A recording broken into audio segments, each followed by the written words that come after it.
ऐसे कि भाई मैं तो 5 चुनाव लड़ चुका और मैं तो पूरी तरह से गरीबी में आ गया, एक बार मुझे चुनाव जिता दो। मैं आपसे जानना चाहता हूं कि ये गरीबी दूर करवा को टेंडर देगी? भाई गरीबी दूर करवा को टेंडर देगी हो माता जी? ये एमएलए बनाओ खेतड़ी को और गरीबी दूर करो, गरीबी हटाओ और एमएलए बनाओ। ये थोड़ी कोई यहाँ का खेतड़ी का एमएलए का ये पद भी लिख दिए या इतना सारा पंडित जी साथ बैठे थे, कोई पतनाम देकर बताया जाए कि साहब गरीब है तो चुनाव क्यों लड़ रहा है जी? किसने बताया है? सिर्फ अपना पेट भरने के लिए? आप इस बात पे गौर करना। मैं इसलिए कह रहा हूं आपसे कि वो सिर्फ अपना और अपनों का पेट भरने के सिवा कुछ नहीं करने वाले, और हम और आप उसी प्रकार देखते रहेंगे और वो सारे साम दाम दंड भेद लगा के गुंडागर्दी हर प्रकार के हथकंडों से सिर्फ और सिर्फ अपनी पॉकेट भरेंगे।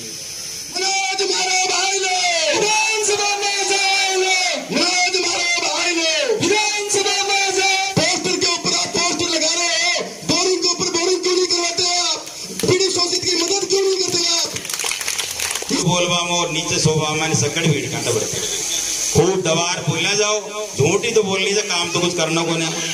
और ये और कहते हैं ऊपर से कि वो जो फैक्ट्रियां लगेंगी उनमें मेरी मर्जी के अलावा कोई नहीं लगेगा, मैं चाहूंगा वही लगेगा।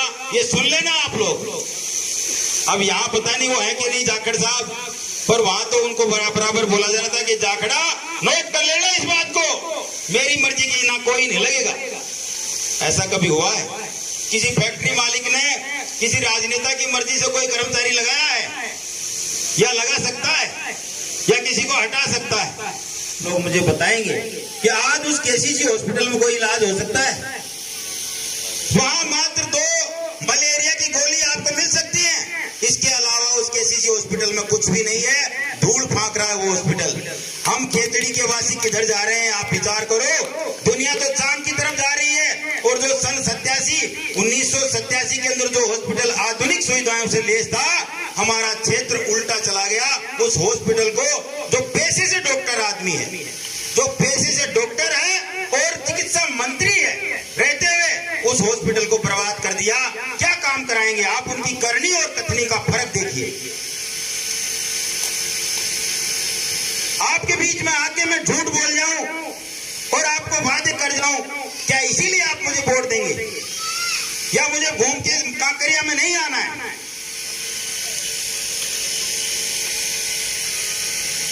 मैं आपसे जानना चाहता हूं, इतने लोग ऐसे हैं जो सिर्फ इसलिए उनका साथ देते हैं कि उनके पर्सनल काम या कोई उनकी इस तरह की चीजें संभव हो जाती हैं। आप इस व्यवस्था से संतुष्ट हैं कि एकमात्र आदमी या 2 ऐसे नुमाइंदे कांकरिया से मैं खड़े कर दूं और एमएलए बनने के बाद आप सबके बीच में ये बात रखूं कि फलाना जी ने ले आए ना भाया तो आजा जी ने काम को नो होते। ये कौन सी चीज है?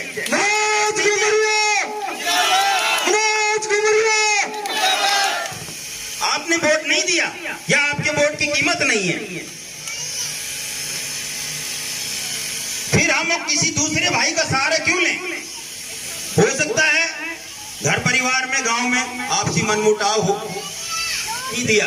सारी खेतड़ी ऐसे ढाणी गांव त्राय कर रहे हैं पानी के लिए, और हमारे विधायक महोदय सबसे पहले कहते हैं कि देखो बेटा, माता गंगा का नीर, माँ गंगा का पानी आपको पिला दिया, भागीरथी का पानी हम लेके आए हैं। बहुत बढ़िया बात है साहब, लाए तो हम कहाँ कह रहे नहीं लाए। 950 करोड़ रुपए लगा के हमने कुंभाराम लिफ्ट नहर योजना के साथ खेतड़ी को जोड़ा। ये कुंभाराम लिफ्ट नहर योजना इतनी बढ़िया और इतनी सक्रिय और इतनी अच्छी है, जो हर माता और बहन को मीठा पानी पिला रही है। तो मनोज कुमारिया की जेब में बैठता है, ये लिस्ट कहीं थमाई जाए कि फलानी जगह बोरी खुदाओ, पिछली जगह बोरी खुदाओ, पानी का टैंकर लगाओ। ये ऐसा क्यों हो रहा है? इस 950 करोड़ रुपए की योजना को आपको पता है क्या हुआ है? इसकी सच्चाई मैं बताता हूं आपसे। ये भ्रष्टाचार की शिकार हो गई। ये इस व्यवस्था के नाम पे लोगों ने बहुत बड़ा भ्रष्टाचार किया है। और आज ऐसी ऐसी स्थिति है कि एक तो अपने खेत में चरी में पानी दे रहा है इसी पाइपलाइन से, और 500 घरों की बस्ती प्यासी बैठी है मटके लेके। यही व्यवस्था है। क्या इनको सोचना नहीं चाहिए कि ये सभी जात बिरादरी और सभी समाज हमारे समान हैं? हम सभी के लिए एक ही पानी की व्यवस्था लेके आए हैं जिसमें सबका समानता का अधिकार है। तो ऐसा भेदभाव क्यों? ऐसा भेदभाव क्यों? आप बताइए, आपने वोट नहीं दिया? बाबा, माताजी और मेरे नौजवान साथियों, आज तक खेतड़ी में सिर्फ और सिर्फ आपके साथ छलावा हुआ है। आपको ठगा गया है और ठगने वालों को आपने सिर माथे पे चढ़ाया है। समस्या है जातिवाद की और पार्टीवाद की। कुछ लोगों के तो दिमाग में ये बैठा रहता है कि मैं मेरी जाति के अलावा वोट क्यों दूं? क्यों भाई? आपकी जाति के अंदर कोई आदमी लायक नहीं हो और वो क्षेत्र का विकास नहीं कर सकता, आपको विकास चाहिए या जाति का आदमी चाहिए? फैसला आपको करना है। या तो ये कर लो कि भाई हम जैसे जिस हाल में हैं उसी हाल में हमें छोड़ दो। क्योंकि मैं तो आपको ये कहना चाहता हूं, न तो मुझे एमएलए के पद की भूख है, न इस पद से मैं कुछ हासिल करना चाहता हूं। सिर्फ और सिर्फ खेतड़ी और सर्व जाति समाज जो आज जिस पीड़ा से गुजर रहे हैं, आज आजाद हिंदुस्तान के 75 साल बीत गए और हम जिस दिन आजादी को लेके चले थे तो हमारे नेताओं ने ये कभी नहीं सोचा था कि 75 साल बाद भी हिंदुस्तान का कोई क्षेत्र, हिंदुस्तान की कोई तहसील का गांव और ढाणी पानी के लिए इस प्रकार से निवेदन करेंगे कि हमारे गांव ढाणी के अंदर पानी की व्यवस्था करना। हम दूसरी क्या बात करें? मैं आपको विकास के क्या आयाम दिखाऊं? पूरी खेतड़ी के अंदर घूम रहा हूं, पीछे पीछे मेरे बोरिंग चल रही है। आपको यकीन नहीं हो तो फोन लगा लो आप शिमला के अंदर, आपका ये कोना है और दूसरा कोना शिमला है, बोरिंग मशीन खोद रही है। भाई क्या जरूरत पड़ गई? मेरे पास में पैसे फालतू थोड़ी पड़े हैं। लेकिन यहां से अभी जाऊं तो ये कम से कम ये तो कहेंगे कि यो भी बांकत है यहाँ कोई अपना कम से कम पानी तो पिलार जातो।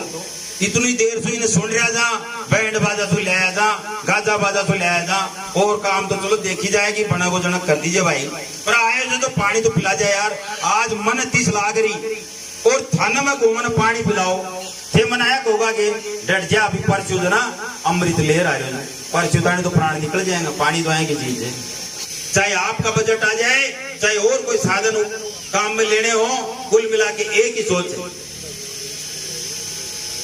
आपकी पीड़ा को समझना आसान बात नहीं है। मैं इतने क्षेत्र में घूम चुका और आपको लग रहा हो कि आज ये एमएलए का चुनाव लड़ रहा है इसलिए ऐसा काम कर रहा है, तो आपकी जानकारी के लिए बताऊं, पिछले 12-13 साल से तो खेतड़ी के अंदर निरंतर मेरे द्वारा गौशालाओं के काम, मेरी गरीब बहनें जिनकी शादी के अंदर उनके माँ बाप या तो माँ बाप है नहीं या ऐसे गरीब तबके से हैं जो खर्च नहीं उठा सकते, ये नौजवान आपके बीच में राजस्थान भर में सामूहिक विवाह और इंडिविजुअल विवाह के रूप में 810 से भी ज्यादा बेटियों की विवाह कर चुके हैं। जोरदार तालियां। आपके गांव में मुझे कम जानते हैं, लेकिन मैं आपसे ये निवेदन करता हूं कि खेतड़ी के उस पार्ट में देखो आप, हमारे द्वारा नौजवानों के लिए जो हेल्प की गई है, जैसे पर्यावरण को सुरक्षित करने के लिए वृक्षारोपण किए गए। जो भी कोई भाई इस प्रकार से दिखता है जिसका कोई मददगार नहीं है, उसके लिए सदा हाथ बढ़ाएं आगे। क्या इस पर राजनीति नजर आ रही है आपको? कोई राजनेता ने आज तक किया है ऐसा? ये ऐसी चीजें हैं जो आपको गौर करनी पड़ेगी। मैं आपसे ये कह रहा हूं कि हमारी खेतड़ी हम सब के लिए, हमारी जनता जनार्दन के लिए आपको ये फैसला लेना होगा। आने वाले 2023 के चुनाव के अंदर आप जातिवाद और अपने पार्टीवाद, क्यों पार्टियां भी आपके मनों में बसी हुई हैं, दिलों में बसी हुई हैं। घर में एक ही सोच चलती है, पिताजी ने कह दिया बीजेपी ने वोट देंगे, माताजी ने कह दिया कांग्रेस ने वोट देंगे। कभी आपने ये सोचा है कि यहां तो वो हाल हो रहा है कि चट भी मारी और पट भी मारी, कठिन ही दे लो चाहे दे वोट। हर प्रकार से हम ही हम हैं। आपको ये फैसला लेना है कि कैसे इस व्यवस्था को सुधारना है, और हम सब जो उपेक्षित हैं, एक प्रकार से हमारे काम कोई नहीं करता, सिर्फ वोट लेने के लिए आते हैं, और वोट लेने के बाद हमें आश्वासन और झूठ मिल जाती है।